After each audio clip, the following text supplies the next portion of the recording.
We're here in Pennsylvania, and Pennsylvania has a lot of towns with some really strange names. They just kind of make you shrug and wonder what in the world you're doing there. Well, we've gone through this town a number of times, but today we are going to take you there. We're going to go explore and find out what all the hubbub is about. So come along as we head to Intercourse, Pennsylvania. The drive into Intercourse is one we've made many times.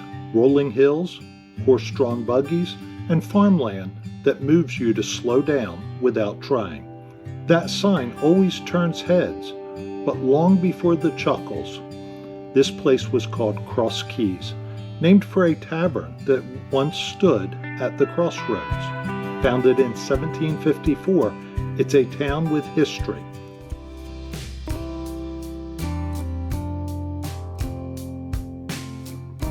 Our first stop, Smucker's Corner Coffee Shop, a cozy spot tucked into the village where everything's made fresh and served with a smile.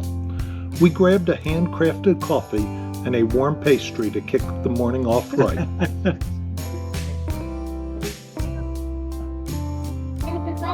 What are you doing eating my food?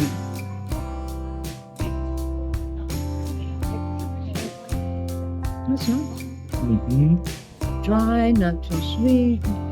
I had my mind on something else, but then when I saw this, I was like, oh yeah. Saw that hiding back there. Thought about it.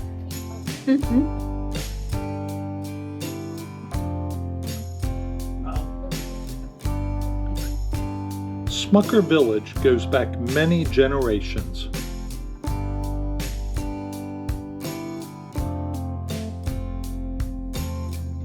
Just around the corner from the coffee shop is the Treasure Place, 2 full floors of repurposed and reclaimed home furnishings. Many of the pieces here are Amish-crafted right here in Lancaster County.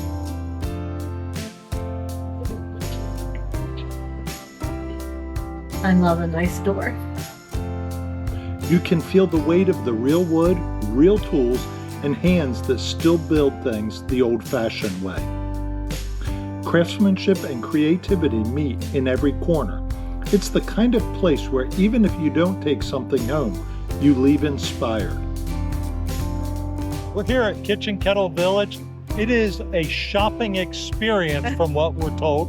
And thank you, Jim, for letting us know this is a place we need to go see. Let's get inside and see what Mary can spend our money on. Kettle Village isn't just a shopping stop. It's a story that started back in 1954. Pat and Bob Burnley began inviting neighbors into their backyard to celebrate fresh food and family fun. What started as a simple gathering has grown into a village of more than 40 shops and eateries, a working canning kitchen, and even an inn, all still rooted in Lancaster County tradition. 4 generations later, that same spirit of spreading happiness is alive and well, from handmade jams to moments like this. It's the kind of place where you don't just shop, you slow down and stay a while.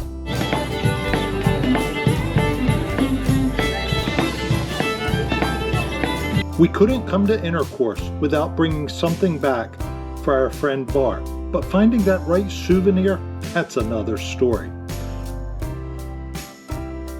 We wandered through the shops, laughed a little too loud at a few options.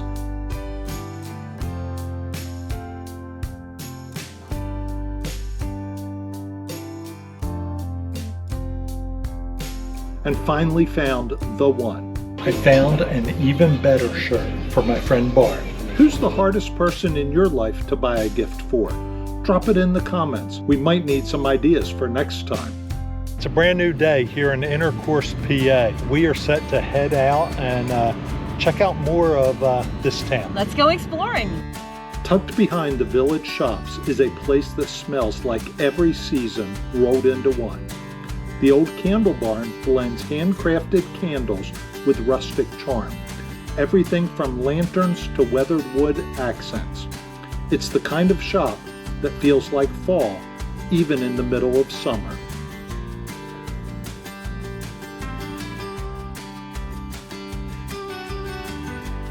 I found summer and Christmas. I need them both.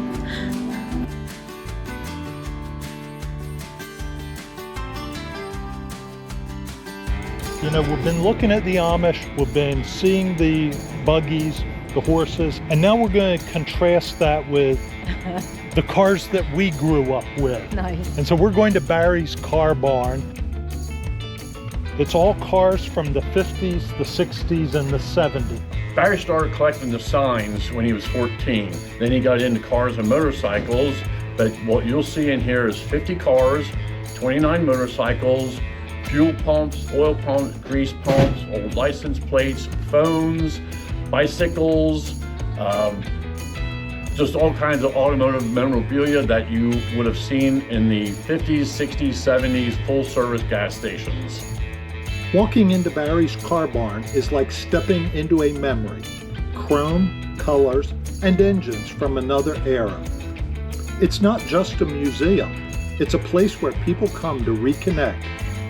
So you've got a 58. White with red interior. How long have you had that? Probably about 15 years. Storage or?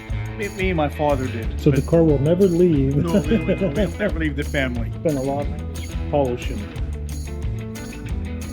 There's cars in here that have been stripped down to the bare frame Really?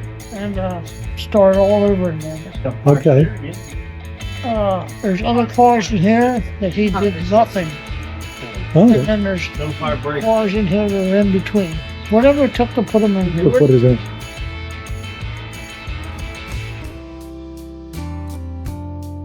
For all the horsepower and chrome, this is what keeps bringing us back. Rolling fields, quiet roads, that moment when the sun hits the farmland just right and you realize you've slowed down without even meaning to. There's a peace here that's hard to explain, so we just keep coming back to feel it again. Some towns make you laugh when you hear the name, but the good ones stay with you long after the joke fades. As the day winds down, we find ourselves here, outside the coffee shop, music drifting into the evening air. It's not flashy, not loud, just one guy and a guitar, and somehow that's enough. Intercourse might get your attention for the name, but what stays with you is how it makes you feel. Every town has a story. Some are loud, others quiet. Intercourse, Pennsylvania, it's a place where the quiet speaks loudest. We came for the name, but we're leaving with something better. Peace, memories, and maybe the perfect souvenir. Have you ever been to Intercourse or just passed through and wondered what it was like? Let us know in the comments. We'd love to hear your story. And if you know someone in your town who's making a difference, nominate them as a hometown helper. The link is in the description below. We just might show up there next.